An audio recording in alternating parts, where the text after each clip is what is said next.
தோழரோடு நான் கேட்டேன், தொடர்ச்சியாக இந்த புத்தக வாசிப்பு குறித்து வகுப்பு எடுத்துகிட்டே இருக்கீங்களே, என்ன விவரம் தோழர் என்று நான் கேட்டேன். தொழிற்சங்க பணி என்பது வெறும் தொழிலாளர்களுடைய கோரிக்கைகளை மட்டும் வைத்து போராடுவதற்காக நமது வேலையாக இருக்கக்கூடாது. கருத்தியல் ரீதியாகவும் அரசியல் ரீதியாகவும் ஒவ்வொரு தொழிலாளையும் தயார்படுத்த வேண்டியதும் ஒரு தொழிற்சங்கத்தினுடைய அடிப்படை கடமை என்று நயினார் அவர்கள் குறிப்பிட்டார்.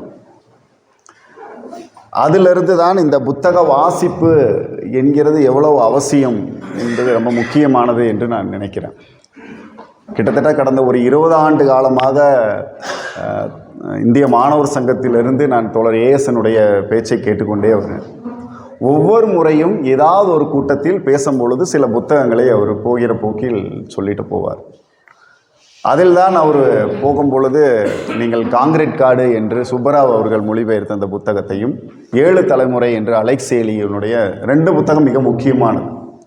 அநேகமாக என்னுடைய வாழ்வில் அலெக்ஸ் சேலி என்ற எழுதிய அந்த 7 தலைமுறை புத்தகம் தான் அநேகமாக எனக்கான ஒரு பெரிய ஒரு திருப்பமாக இருந்தது என்று தான் நான் ஒவ்வொரு முறையும் நினைத்து கொள்வேன். மிக முக்கியமான ஒரு புத்தகம். இப்பொழுது எதிர் வெளியீடு ஒரு 1000 பக்கத்தில் அந்த புத்தகத்தை போய் கொண்டு வந்திருக்கா. கட்டாயம் தோழர்கள் வாசிக்க வேண்டிய ஒரு புத்தகம்.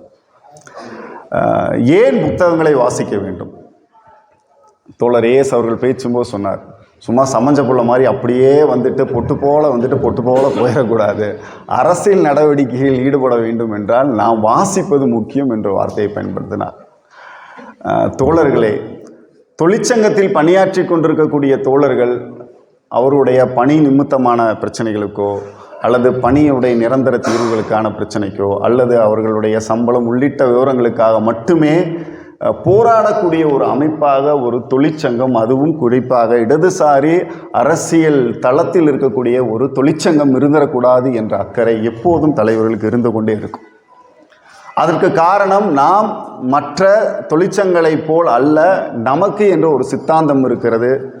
அந்த சித்தாந்தத்தை, அந்த கருத்தியலை மக்களிடத்தில் வெகுஜனத்தில் கொண்டு செல்வதற்கான தேவை நம்மிடத்தில் இருக்கிறது என்பதற்காகத்தான் தொடர்ச்சியாக அந்த விவரத்தை நாம் சொல்லிக்கொண்டே இருக்கிறோம்.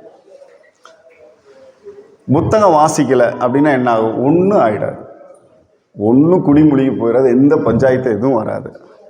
ஆனால் புத்தகம் வாசிப்பதன் மூலமாக நமக்கு இருக்கக்கூடிய சில கற்பிதங்கள் இருக்கும், சில நம்பிக்கைகள் இருக்கும், சில முன்முடிவுகளோடு நாம் இருப்போம். அவை எல்லாவற்றையும் தகர்க்கக்கூடிய ஒரு மிக முக்கியமான ஒரு ஆயுதம் என்பது புத்தகம். ரஷ்யாவினுடைய பெரும் புரட்சி நடந்தபோது லெனின் அவர்கள் சொன்னார், நான் மக்களை திரட்டி புரட்சி செய்வதற்கு முன்பு ஒரு பெரிய பண்பாட்டு வேலையை லியோ டால்ஸ்டாய், மாக்சிம் கார்கி போன்றவர்கள் தனது புத்தகத்தின் வாயிலாக மக்களை அரசியல் மயப்படுத்தியதை தொடர்ச்சியாக செய்து கொண்டே இருந்தார்கள். அவர்கள் செய்து கொண்டிருந்ததை நான் மக்களை திரட்டி அதை எழுச்சிப்படுத்துவதற்காக, அணி சேர்ப்பதற்காக நான் அதை பயன்படுத்தி கொண்டேன் என்று லெனின் குறிப்பிடுகிறார். அப்போ இந்த தொழிற்சங்கவாதிகளுக்கோ அல்லது தொழிலாளர்களுக்கோ ஏன் இந்த புத்தக வாசிப்பு என்பது மிக அவசியமாக படுகிறது என்றால், அதை நாம் நம் குடும்பத்தில் விவாதிப்பதற்கும் நம்மை அணுகக்கூடியவர்களோடு பேசுவதற்கும் நாம் தொடர்ச்சியாக மக்களோடு பயணம் செய்து கொண்டே இருக்கக்கூடியவர்கள். அதனால் நமக்கு பல்வேறு விவரங்களை தொடர்ச்சியாக கற்றுக்கொள்வது ரொம்ப முக்கியமானதுன்னு நினைக்கிறேன். அநேகமாக தொழிற்சங்க தலைவர்களாக இருக்கக்கூடிய நாம் அந்த விஷயத்தில் மிக கூடுதல் கவனம் செலுத்த வேண்டிய அவசியம் என்று நினைக்கிறேன். அநேகமாக நான் என்னுடைய பேச்சின் ஊடாக குறிப்பிடக்கூடிய எல்லாவற்றையும் நீங்கள் ஏற்கனவே படித்ததாகத்தான் கட்டாயம் இருக்கும். அவையெல்லாம் நினைவுபடுத்துவதற்காக நான் என்னுடைய பேச்சை நான் பயன்படுத்திக்கிறோம் என்று நினைக்கிறேன்.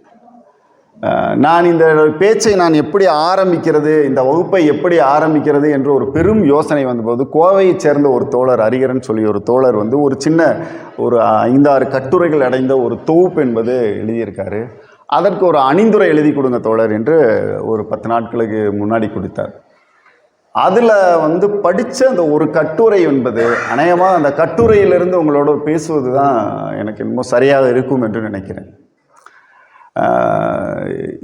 தொடர்ச்சியாக தோழர் ஏஎஸ் அவர்கள் குறிப்பிட்டதைப் போல ஒன்றோடு ஒன்று பின்னி பிணைந்தது தான் எல்லா சம்பவங்களும் செயல்களும். உதாரணத்துக்கு தான் அவர் இந்த காலை உணவு திட்டத்தை பற்றி அவர் சொன்னார். காலை உணவு திட்டம் என்று ஒரு அரசு கொண்டு வருவதற்கு முன்பாக அரசு எதை மையப்படுத்தி அல்லது எதை மனதில் வைத்து இந்த திட்டத்தை கொண்டு வந்திருக்கும் என்பது பின்னால் ஒரு 20 வருஷத்துக்கு பின்னாடி வேலை செய்யக்கூடிய முதலாளிகளுக்கு வேலையாள் என்பது தேவைப்படும். அவன் சத்துமுக்கனாக இருக்கணும். அப்படி சத்துமுக்கனாக இருந்தால் அவனுக்கு சோறு முக்கியம். அதற்கு தான் ஒவ்வொரு வினைக்கும் ஒரு எதிர்வினை உண்டு என்ற அந்த கோட்பாட்டை மையப்படுத்தி தான் ஒவ்வொரு செயல்பாடும் முதலாளித்துவ அமைப்பு முறையில் இருக்கும் என்பதைத்தான் அவர் எளிய வழியில் நமக்கு அதை சுட்டி காட்டினார்.